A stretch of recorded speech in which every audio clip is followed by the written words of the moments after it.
doing? I think we are live on Facebook. Are we live? We're live. And hey, everybody, and everybody jumping on from our Zoom room. Hello and happy Saturday.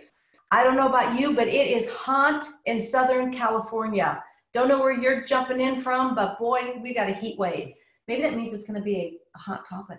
It's going to be a great topic. It's going to be a great topic. Hey, I am so excited you guys are here.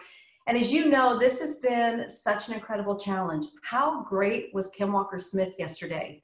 As all you guys are jumping on, let's get some thumbs up and some emojis going. We got to get some energy going. I got plenty. I think, you do. I do. And you're going to talk about it. I got lots of energy. I'm ready to talk. We have fun when we actually banter sometimes. If I win. If you win. Well, yeah. Hey, all you guys, I know so many of you actually have emailed me today and said you can't wait for today because you haven't seen Phil and I live together in a long time. So we're going to be talking about, obviously, energy today, but I've asked Phil to come on and talk to us about how do we maintain our energy when we're a multitasker. But before we get to that, I just want to thank you guys for being a part of this journey. I actually have had a couple of you reach out to me and ask me one more time, how do I get the journal and how do I get the 21 days? So make sure you click on the link and you can download the journal and get the library of all 21 days of coaching for $19.99. And remember, that's 95 cents a day. And I think you are worth it. We do know that what we invest in, we actually value more. So I want to encourage you to download this resource. And many of you have just jumped on in the last few days. So you missed the whole first week and you want every bit of this coaching. I have had the greatest thought leaders on this 21-day challenge. As you know, you've gone back and critiqued me and watched. A lot of them are great friends of ours. And they've been so good. So you guys, this is a library that you will have for life, that you can go back and listen to all of the resources. So make sure you do that. I think it's so beneficial. But I want to get right to it today and make the most of our time. You know, I initially didn't have you on, I have to admit. I understand why. Did you notice that? Yeah, I did. I felt slighted. Did you? So I repent publicly. You know, probably the wisest person on the whole challenge is my husband, to be honest with you. And here's honestly the reason, and that's why this is a great topic for you, because you've been multitasking so many things since the pandemic and COVID, between everything happening with the church and everything happening now with this launch of American Faith.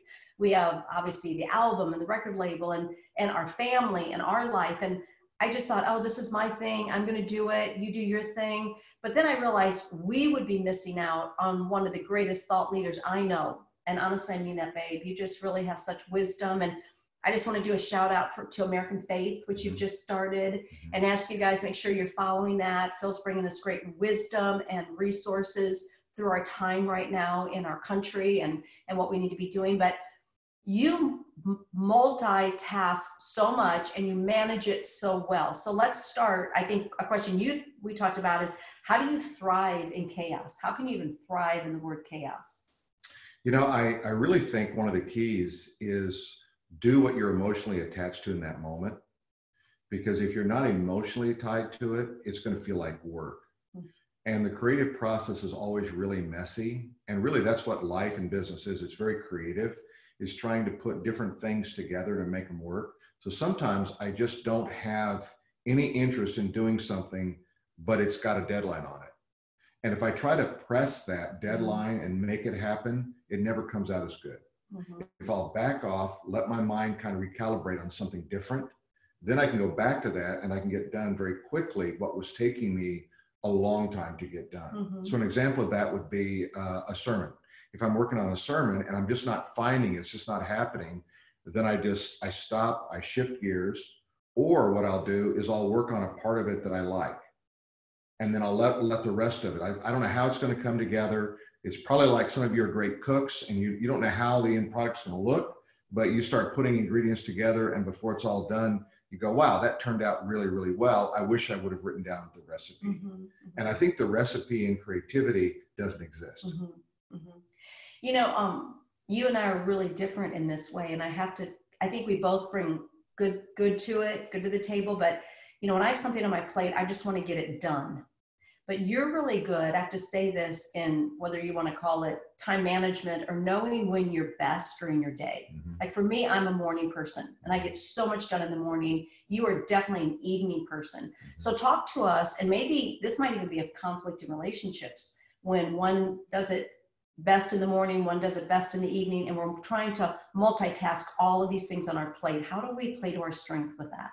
Well, all of us have a biorhythm. So we have something that we know, whether we've kind of chronicled it or not, we know when we do our best work. Mm-hmm. And it might be morning, but it might not, might be more specific than that. It might be between 9 o'clock and 11 o'clock. Mm-hmm. It might be between 6 o'clock and 11 o'clock. But whatever it is, if you can find that and then do your hardest and best work in that time frame, then you can use the other time, which is harder to do work in, like for me, it would be afternoons. Mm-hmm. Then I use that to clean up the mess kind of stuff. So what do I have to do that doesn't require my best effort? And then I can do that. And then I'm playing always to my strength. Mm-hmm. I think the priorities that we set for getting those things done also shift.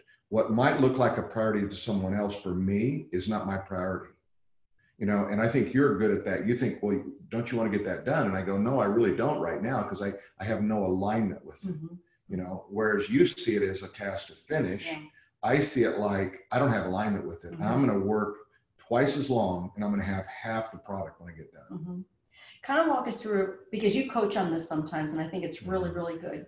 Go a little deeper for those that are saying, okay, I like this. What does that mean? Explain mm-hmm. that to me a little bit more on biorhythm and when we work our best, and how there's patterns. I mean, for instance, every night we'll watch some TV. Say, for instance, I start to fall asleep on the couch. It's 11 o'clock. I am going to bed. I mean, I've been up since early. I'm going to bed. And that's when you click into rhythm, and you literally can stay up for several hours. Right. And you're most productive maybe between 11 and 1. And you really are. Yeah, I think maybe my evening window starts about 9. So about 9 o'clock, but you're right. A lot of times at 11 o'clock, I can still go operate for a few hours. Mm-hmm. And I think there's a lack of distractions going on in my life at that point. I also think I've developed a habit over years. I was an only child. And so, you know, my parents didn't really monitor my bedtime, which probably contributed to a lot of my problems. But because they didn't do that, I could stay up. And I remember the most disappointing time of my life was when, and they used to do this, for those of you who are younger don't know, they used to put this thing on the screen that said, the broadcasting for the evening is over, and it had some kind of crazy music going on, and then it was ant races, just like static. And that was like, oh no, what do I do now? And I think for me, when I start focused and I get in that biorhythm at night, it really, really works well. I also think I have a biorhythm in the morning, but it's a smaller window. It's maybe a 9 to 11 window for me. And so what you want to do is you want to do your best stuff within that window. And that is, you have to define what is your best stuff, the most pressing stuff. It's not the most urgent, it's the most important. So what's going on that you need to get done in that time window that you're functioning? And so you set up focus days or focus times. So you might have, say, Mondays, you say all day is my focus time. Well, great. Then pick a day and say, all day Monday, I'm going to work on this project. But most people, we're going to break that up. They're going to have focus time 4 days a week. They're going to have clean up the mess, you know, in the remaining time. And then they're going to have some free time where they're going to schedule time where they don't do either, which is becoming more complicated. Because if every day can be a work day, then every day is a work day. Okay, so the topic today is maintaining our energy while we multitask. And I started out by saying you have a lot on your plate and you manage it well. I mean, you've got a large staff, you have a church, you have this, obviously, American faith you're doing now. And, you know, I watch you use your time wisely. How do you stay energized, and how do you know which one to do when? How do you multitask all of those hats? I think it's like friends. Everybody has friends that you like and then friends that you really don't. Can we be honest? No, you can't say that. Yeah, it's true though. They're a friend, but it's not like I want to go have dinner with them, hang out with them, spend all my life with them. That's where we're different. Okay, go ahead. Okay, and we call those kind of like associates. Okay, I'm with you. Right, but they're friends. Yeah. But they're not like, you know, like my go do stuff with them. Well, think about your task like friends and associates, Okay. and then you've got strangers and outsiders. Okay, that's good. All right. And so what you do is you go like, outsiders aren't getting my time unless it's for the kingdom of God. Right? Strangers aren't getting my time unless it's for the kingdom of God. And who's going to get my best time? It's going to be my family. It's going to be my inner circle of my friends, and those concentric circles start to work out. That way, I kind of work on the projects like my best friends. What are my best friends today? Like I just sat down before we started and I read Os Guinness. I'm reading Os Guinness' new book. And in my reading that, I go, I like reading this. I don't want to sit down and finish it in a day. I want to savor it. Some books you want to just kind of plow through. Like if you've ever had like a novel you've read and you just go, I can't wait. It's a, don't talk to me. You have those. You have those moments where you're reading it and she doesn't exist on the planet for a little while because she's reading this novel. I get that. And then there's other books that are the other way, and I want to savor them. So I've got 2 or 3 going right now that I savor. I got 2 or 3 projects I'm cultivating right now. I'm not in a hurry, but I'm working on them a little bit incrementally every day because I know that there's a goal that we're going to hit there. Okay, what do we do with projects that we're responsible for and we have to do, but we don't like them? So maybe they're those outside friends, because honestly, today is Saturday. You've got a message to work on. You've got an email to get out for American Faith. We've got to have some family time. We've got all those are important, but there may even be a few responsibilities you have today. You really don't even want to do them, but you have to do them. How do you multitask all those and stay energized? Well, again, I think if you work on things that you're emotionally attached to, and a lot of them are your job, and if your job doesn't emotionally energize you, then you have to go, how do I recalibrate my job to make it that kind of thing?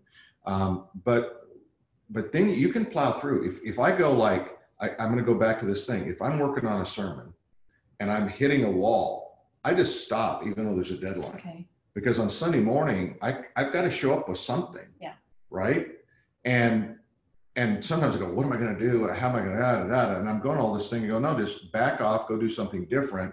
Because my brain is just locked in one gear and I got to get it out of first gear. I got to get on the highway, drive a little bit, so to speak, in my mind and get to something else. So you have a few hobbies, actually. I do. And those types of things probably give you emotional breaks, maybe mental breaks, pauses.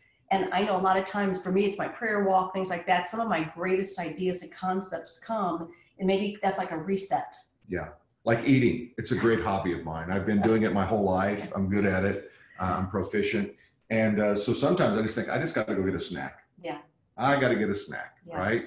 Or I got to go grab a cup of coffee. Or I've got to walk out and kind of work in the landscape kind of stuff in our house. And so some of those kind of things are important. Or I'm just going to pick up the phone and call somebody I've been meaning to call. And what it does is it diverts my attention for a little while. Yeah, it's on your to-do list, so you just take the time to do it then. It doesn't take a lot of energy. So obviously this is Elevate Your Energy, and you've been watching me through this. And hey, everybody, don't forget, look how much I've drank today. Our water bill's gone up like $200. I know I'm definitely in a smaller room in our house a lot, bathroom. There are a lot, and so you watched me through this, and I'm trying to eat right, and I'm definitely exercising. I got in the gym today. I worked out. I lifted weights. I'll be sore tomorrow. But those are ways we elevate our energy. We take care of our body. And we said all along this whole thing that we are a holistic being, which we know, and that is our body, our soul, and our spirit. And all of those have to be equally attended to. We have to watch all of those. So talk to me a little bit. How do you personally elevate your energy? And not just with 3 shots of coffee. There are ways that you elevate your energy because there's things that energize you and passions and things. Talk to us about that. I think one thing is risk. That is a big energizer for me. If I'm not taking risks, I'm bored out of my mind. And everybody has a level of risk that they kind of deal with. But I have to have projects that I'm doing that have almost certainty to fail. Because that way I have to dig deeper. And that's energizing for me. If it's status quo and I'm bored out of my mind, I have zero energy. And I really think a lot of people don't have energy because they don't take risks. Wow. You're the first one that's talked about that on this. So let's go a little bit more with that. Okay. Is it the fear if I fail? So you have to push through. Well, I mean, what is it? What the adrenaline? I think we were designed for risk. I think risk is let's call it a religious neutral term that also describes faith. Okay. So if I talk about faith, everybody relates to that. But if I talk about risk, half the audience, I lose half the audience. It's really the same thing. Because we think faith is just kind of trusting that I'll go to heaven when I die. But Jesus talked about faith like moving mountains, seeing people healed, about changing the culture you live in, about making a difference. And so ask yourself, are you doing anything that scares you a little bit in this risk? And that might be something as simple, but yet as complex and hard as talking to a good friend about the relationship with Christ. It might be something as hard as believing God for something that everyone says you can't get there. But I think we were made for risk. And if we don't have that, a great exercise for coaching is just to write down, what are the 5 riskiest things I'm doing right now? And if it's like washing my car, taking out my trash, talking to my kids about something, I mean, maybe you've got to up the level a little bit. What would risk look like to you? What would be getting out on thin ice look like to you? And so right now, we're kind of engaged in this outdoor worship center that we put together. And as I saw how people resonated with it, the first thing that came to my mind was, this has to be permanent. And how do I convince a business park to let me put up a pavilion? How do I convince a business park to say this is sign off on a CUP? How do I get the city to sign off on this? Well, to me, that's energizing. And then that's only half my problem. Then I got to figure out how to pay for this thing. Right. And so I began to go through, and in my process of risk, I think, what are the benefits? Who will benefit from this? And this is a really key part of, I think, risk. So I began to think, well, you know what? We're going to do a courtyard area. And in this courtyard area, all the business people, we want to welcome them to come. There'll be umbrellas, there'll be tables, they can have their lunch there, especially during this time of lockdown. People want to get out a little bit. There's also an outdoor area that they could do events. The city could do events. We're going to offer you this. So what I'm doing is I'm mitigating my risk by giving them opportunity and advantage. Now, all of a sudden, I see how it's not about me. If what you're risking is about you only, then I think you're missing the big fun part of it. The vision of it. It's kind of like I heard someone say years ago, you can get anything in life you want if you help enough other people get in life what they really want. And if you think about the other person first, how do you benefit here? Because I'm gonna get blessed anyway. That's the way I look at it. I want to benefit you.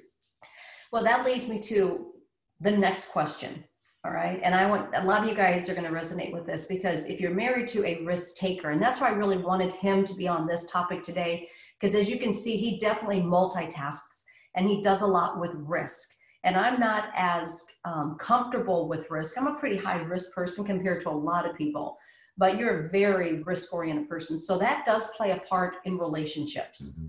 And you want to risk a little bit more. And I'm a little more calculated. So let's talk a little bit, because, hey, the deal is, here we are in the middle of pandemic, stay-at-home orders, mask, election, all of the drama that's going on. We're feeling it in our families and our friends and the platforms. And we all know, we've addressed this on this. And sometimes our energy is deflated because we're discouraged, or we just got in a fight, or we disagree, or all of this stuff. And we see it in relationships, and we see it in family. So when you have people, and we've had this discussion with all 3 of our children and their spouses, how do we manage when you're in relationship, keeping our energy high, not only for ourselves, but also for our family, and making sure that we're really stewarding relationships? Let's talk a little bit about that. Well, you need to keep your energy high so you can fight effectively. I knew it was coming. I set myself up. Because I don't want you to be trumping me on energy when I'm trying to get into battle. I know, okay. We had to have a little of that. Okay. Yeah. How was that? Let me drink some water and then keep going. So anyway, I really think that relationships, let's just be honest, they're complicated. I don't care who you are, they're complicated, because even though you've known each other and lived with each other for a long time, you're still 2 different individuals. Right. And you come with a different culture, a mindset, a DNA, all those kind of things. And I think people get engaged. I mean, I've done like 3 weddings in the last month, and not one of them talked to me about divorce. Not one of them talked to me about conflicts. They're hearing the birds whistle, you know, they're going to make love continually. It's going to be just like the greatest experience of their life, you know. And, but I know, maybe not those 3, but somebody's going to call me that I've done a wedding in the last year. And they go, hey, what do I do? We're in conflict. We're not getting along. Whatever.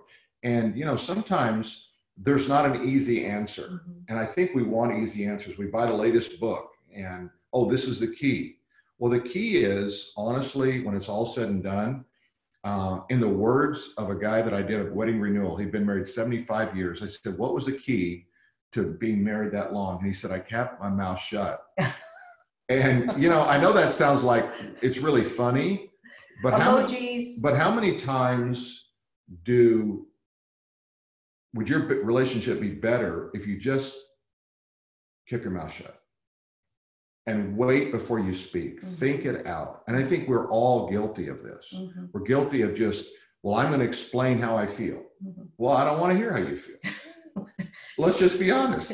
I know how I feel. That's what's priority here, not you. And in relationships, that's what you do. You go, I'm the priority. I'm the offended one. I'm the victim. You're guilty of everything, every crime against humanity, right? And that's how you feel in the middle of that. If you step back and don't speak for a little while and go, let me think about this. The other thing that's really key, I think, is statements always divide. If I say you always do that, we're in the middle of it. You're getting the gloves out, we're going at it, right? But questions don't. Jesus was the master of asking questions. And he avoided conflicts by asking questions. Let me ask you, what would you do in this situation? How do you think I would respond in that situation? And when we begin to do that, it doesn't eliminate conflict. But what it does, I think it minimizes and it increases understanding.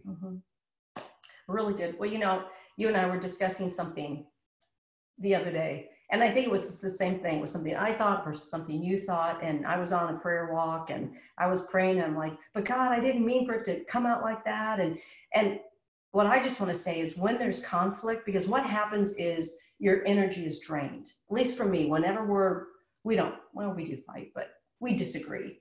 And when that happens, I lose my energy. I just get discouraged and I'm tired. Oh, I don't believe this. And even though my adrenaline is running, and I realized when I was walking the other day that literally, to your point, the verse said, you know, set a watchman over my mouth, O Lord, guard the door of my lips. And I was praying the other day, and I thought, God, just don't let me speak when I shouldn't speak, and teach me how to ask questions. I mean, we've talked about that before, and you'll say to me, if you said it this way, I could have received it better. So I think that's very important, especially during this time, because we're in home with one another right now, or at home with one another. Cabin fever.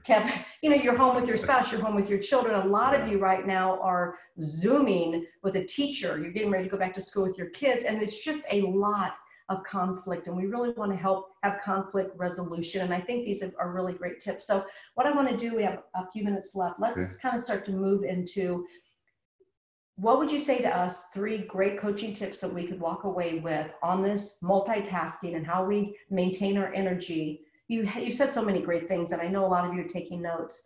What would be those 3 things you'd want us to walk away with today? You know, I think the first one is passion. What are you really passionate about? Not what do you do? What would you like to do? What are you trained to do? What are you educated to do? What is your passion?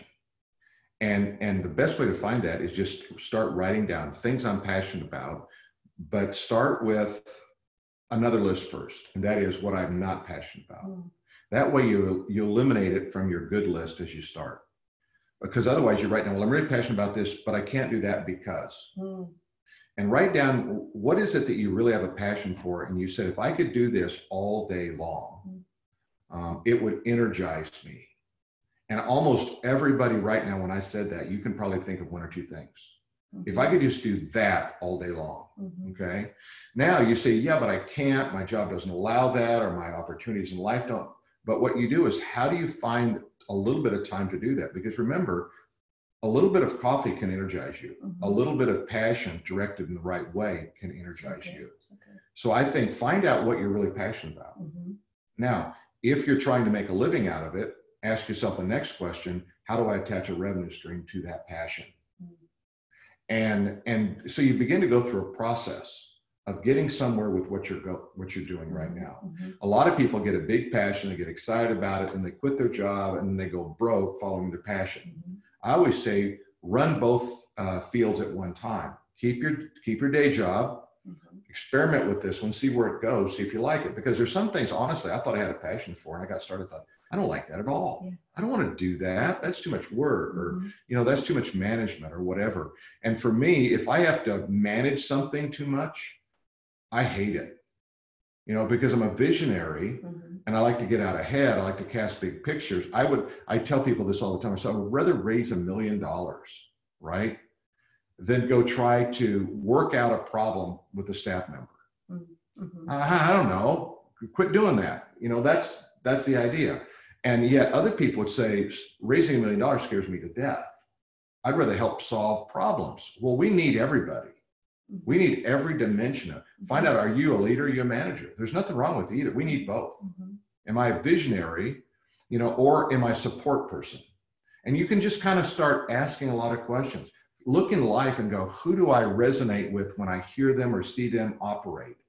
Those become kind of your mentors. Your mentors don't have to be people who sit down and talk to you. Mm-hmm. I got a whole library full of mentors. Mm-hmm. I engage with great minds of people that I've never met. So Some of good. them are dead. That's right. But they speak into me in great ways. So good. So I think that's a really big one. Mm-hmm. What's the passion? Mm-hmm. Okay. What do you see when you're doing what you do? What do you see coming to the forefront in terms of people resonating with? Because you might have a passion for it. Do other people have it? Mm-hmm. Do they see it in you? In other words, do they say, I want to do that with you? Or how do you do that? And so that way you kind of know what's going on.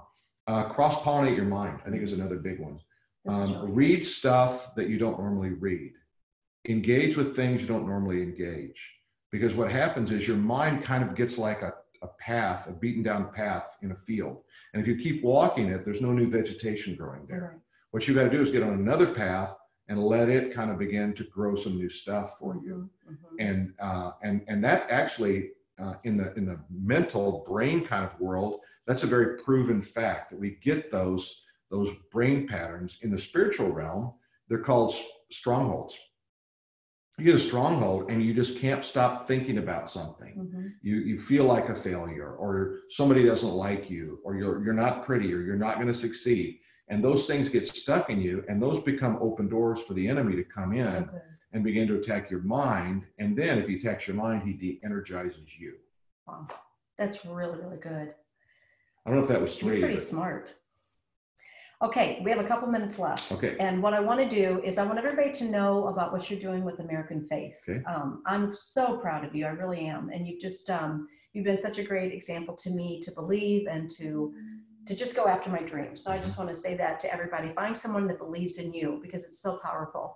But you've just launched this. Mm-hmm. And tell us a little bit about it and how they can, why now? Why it's so important right now, and how they can find out more information. Well, to kind of tie that to what I talked about earlier, I've always had a passion for this connecting with somewhere in the political world, not to be a politician, but to influence politicians. Mm-hmm.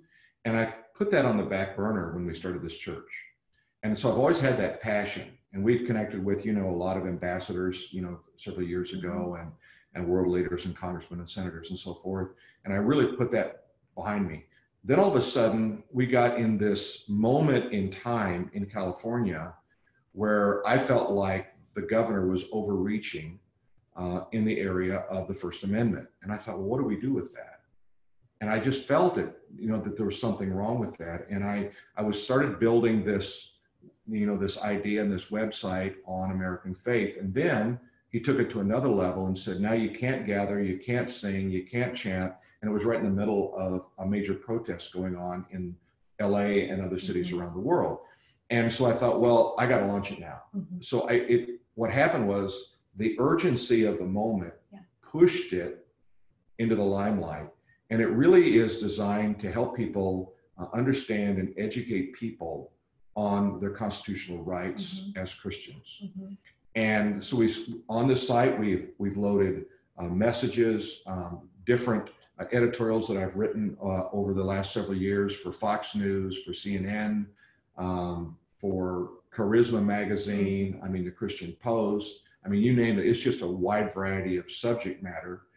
And then we also launched a petition off of that to ask the governor to reopen the churches, which he's readily ignored. That's okay. I think the important thing is we're getting it out there. And then we, as a part of what we sponsor now, we sponsor these kind of things through American Faith. So we just had a candidate for governor in 2022, Major Williams, and we said, let's do an interview with him. We're going to launch it out of American Faith. Later this month, I'll have a Zoom call with Governor Mike Huckabee, and we're going to talk about the state of affair. And so that's about 400 Southern California pastors that we've contacted. That's a part of what we're doing. And now 9/11, we're going to sponsor what we're calling 9/11 and beyond. So we're not going to just remember 9/11, but we also want to go beyond. That is our first responders during this COVID time. And we have an outdoor pavilion now that we can do it under. And so I feel like it's got momentum. I like it, and I can function in that realm. And then I can, when I kind of lose a little bit of interest in that, I flip over to this other one, and I just keep this thing going. And that's how I stay energized. And that's exactly what the multitasking is: maintaining energy as you multitask. Find areas that you're passionate about. Bring people around you with similar passion and launch some great ideas. We have to, at this season, be the smartest people in the room as Christians. So I just really want to encourage you guys to do that. This is what coaching is about. This is what this challenge has been for, is to bring you thought leaders and for me to give you coaching tools and tips and resources to elevate and maintain your energy. So guys, tomorrow is Sunday. I know many of you will be at church. I will be right back here right after church at 12 o'clock. And tomorrow I have Marshall Morris. Now, if any of you have dogs or pets or know people that do, get them on this call. It's going to be a great time. What a story. He lost everything and started from that I Heart Dogs, which is the largest, I think, everything but dog food resource out there for pets. He's amazing. He has such a comeback story, passionate man. So if you miss it at noon, remember, you can watch us for 24 hours on our Facebook page. Go to that. Please share this. I appreciate you guys so much. Now we're going to say goodbye for now. I'll see you tomorrow at noon. Those of you in our VIP room, I'll say goodbye for now. Jump back on your Zoom link and you can ask Phil some personal questions you might want to know about how to multitask or even about our relationship. All right, guys, we'll see you tomorrow. Have a great day. God bless.